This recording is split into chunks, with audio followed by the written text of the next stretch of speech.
UFC 269 baru saja selesai dan pemenang pada pegelaran acara itu telah ditemukan, yaitu sang pemegang gelar divisi ringan 155 pound, Charles Oliveira, berhasil mempertahankan sabuk juaranya untuk yang pertama kali setelah sabuk itu diraihnya di saat sang juara sebelumnya, Khabib Nurmagomedov, mengundurkan diri dari UFC.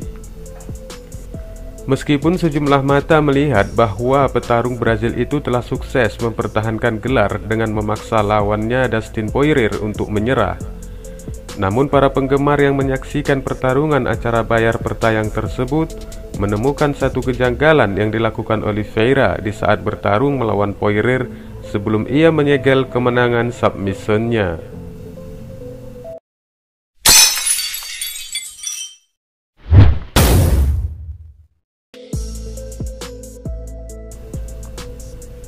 Charles Oliveira telah menggarisbawahi otoritasnya di divisi ringan UFC dengan kemenangan submission pada ronde ketiga melawan Dustin Poirier di Las Vegas. Namun kemenangan itu menyisakan perhatian yang sangat serius dari estimasi pandangan penonton. Mereka pun menemukan satu tindakan yang diklaim curang yang telah dilakukan Oliveira. Kegagalan yang kedua dari Dustin Poirier pada gelar juara dunia yang tak terbantahkan berjalan dengan cara yang sama seperti apa yang telah dialaminya di saat melawan Khabib Nurmagomedov dengan kuncian akhir rear naked choke. Perbedaannya cuma sederhana. Jika pada pertarungannya dengan Khabib Nurmagomedov sepenuhnya berjalan tanpa ada hal kontroversi dari pertarungan mereka, atau boleh dikatakan kekalahannya adalah murni dari permainan yang legal menurut aturan main. Namun kali ini berbeda dengan apa yang telah dilakukan oleh Raja Submission dari Brazil, Charles Oliveira. Pada ronde pertama, sebenarnya Dustin Poirier telah mendominasi jalannya laga. Namun di awal ronde kedua, entah bagaimana Poirier terjerat oleh perangkap Oliveira, dan sang juara pun terus melakukan percobaan berbagai cara untuk menyerang lengan kanan lawannya.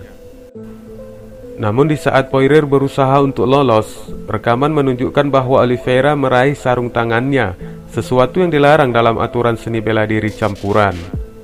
Trik Oliveira ini otomatis memaksa Poirier untuk berguling ke lantai daripada harus menarik diri dalam upaya melepaskan perangkap Oliveira. Akibatnya aksi yang dilakukan Poirier ini memberikan jalan kepada sang juara untuk mengambil posisi di atas. Oliveira pun tidak membuang banyak kesempatan di mana dia harus menghabiskan sebagian besar sisa rondenya dengan pukulan keras dari atas. Komentator pertandingan Joe Rogan menangkap adegan di saat broadcast masih berlangsung dalam pertandingan. Rogan mengatakan, dia memegang sarung tangan secara ilegal. Lihat cara dia memegang sarung tangan seperti itu. Dia menangkupkan jari-jarinya di bawah sarung tangan untuk mencapai posisi itu, katanya. Dan kemudian Daniel Cormier juga setuju dengan komentar Joe Rogan dengan mengatakan, ada sesuatu pada posisi itu yang membuat Dustin berguling. Saya tidak tahu mengapa dia berguling, bukannya terus menarik lengannya ke belakang, kata Daniel Cormier. Kami juga harus melihatnya dengan cermat, tetapi di mata saya itulah yang terjadi, tambah Joe Rogan. Dan beberapa penggemar Poirier juga ikut menimpali komentar Joe Rogan dengan memberikan komentar mereka di akun Twitter MMA Luke Thomas. Mereka menuliskan, putaran mudah bagi Oliveira, tidak yakin apa yang harus dikatakan tentang perampasan sarung tangan, tetapi jika itu terjadi, itu sangat buruk untuk dilakukan.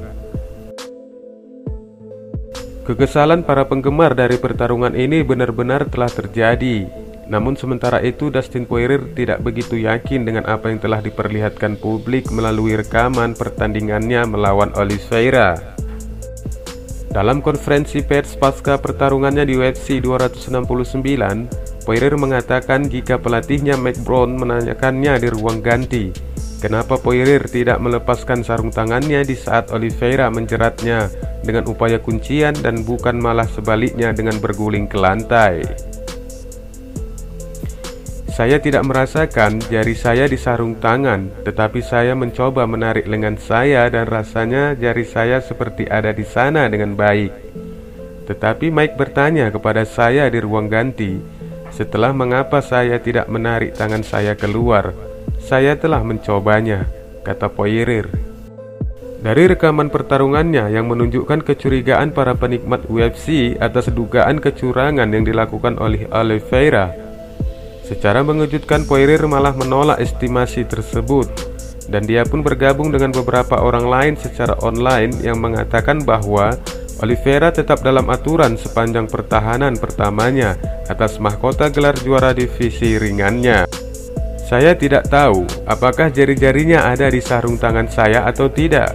Saya tidak merasakan itu, kata Dustin Poirier. Dengan kekalahan ini, Poirier jatuh ke 0-2 dalam 2 pertarungan perebutan gelar terakhirnya. Tetapi ini tidak berarti menghilangkan kesempatannya untuk bertarung kembali dan bersaing di kejuaraan UFC. Pada konferensi pers itu, pertanyaan sebenarnya tentang seberapa besar keinginannya untuk berjuang kembali, dan petarung asli Louisiana itu belum siap untuk menjawabnya sampai dia memiliki waktu untuk merenungkan kemunduran ini sebelum menentukan apa yang akan terjadi selanjutnya baginya. Saya bisa melakukan apa saja yang saya pikirkan, kata Poirier. Saya bisa berjuang untuk sabuk lain. Saya bisa melanjutkan pukulan lain. Saya bisa mencakar dan memanjat dan kembali kemanapun saya mau. Hanya saja aku ingin, itulah pertanyaan yang harus saya lihat di cermin dan dijawab. Apakah saya ingin melakukannya lagi? Apakah saya ingin melewati jalan itu lagi? Jawaban itu akan datang dalam beberapa hari ke depan, beberapa minggu ke depan. Hanya perlu membiarkan ini berlalu dan lihat apa yang akan terjadi selanjutnya untukku.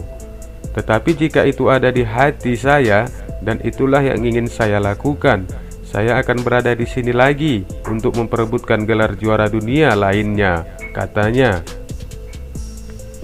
Meskipun ini jelas bukan hasil yang diinginkannya, tetapi Poirier berjanji pada akhirnya dia akan bergerak maju.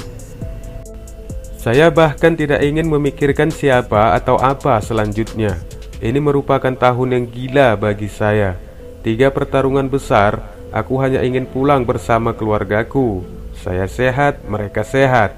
Seperti yang saya katakan, saya tidak asing dengan posisi seperti ini. Tidak ada yang ingin terbiasa kalah, tapi saya hanya terbiasa belajar. Ini adalah permainan pertarungan. Mencoba untuk tidak duduk di sini pada konferensi pers lain dan menangis di depan kalian. Tetapi saya akan terus melakukan apa yang saya lakukan. Menjadi seorang ayah, mencoba menjadi mercusuar, dan terus bekerja, katanya mengakhiri konferensi pers tersebut.